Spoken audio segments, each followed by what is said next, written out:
Ani na sab si Uncle mag-vlog na po. So karon ang atong i-feature is kining atong tindahan.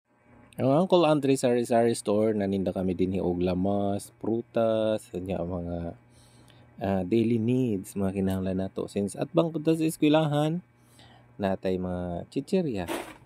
So karon mag display kita sa atong mga gipamalit kung diin ni trabaho jud sa mga naay sari-sari store. Simple nga panginabuhi basta continue maka buhi gyapon og pamilya hasta kabit apil pa. Og interest na jud kas tindahan na jud damo kayong interruption anytime na ay mapalit kung sa ilang kinahanglan na nag-unbox ko sa akong tinda. Oy, gipalis na nimong ligid. Kaming tanan magtinabangay jud mi diri sa tindahan. Kini akong igsuon nga vlogger pud ni kayo. Mo ni among trabaho karon mag-display sa among mga kinumpra. Kay kinahanglan presentable sa atong tindahan para og sa dihang diabutan tas kusog nga uwan.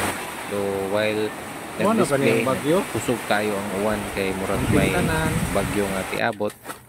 Hoping nga walay kakulian diri sa itong adlaw-adlaw nga panginabuhi diri sa tindahan bisag kanang basta tindahan ka rain or shine kinahanglan average jud ka andam ka nga moalagad sa imuhang mga customers. Again and again sa imong kabisi na adjoy customer nga mo palit anytime. So bisag nagkaon ka jud nimo kabiyaan kay kinahanglan nga unahon jud nimo ang customer. Pila kilong manok? Sa ang usa sad sa technique sa pagpaninda no kinahanglan na kamausad ka mo suggest og unsa pay imong product. Nay gitawag natog suggestive selling. Sama ni kung customer ni palit siya ga karning manok and then nag-suggest ko sa iya og hotdog so additional sales kana sa ato ang paninda. And pag nanindahay ka kinahanglan kompleto jud ka sa coins sa imong pangsukli kay sayang ang sales pag naimong palit niya wa kay kasukli alang nga magdagan-dagan na pud ka pangitag sukli niya buhay bantay lain. Thank you sir.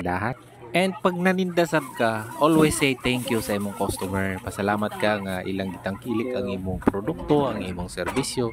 Kaya usa ka ni kahinungdan nga ma-appreciate pud nila nya.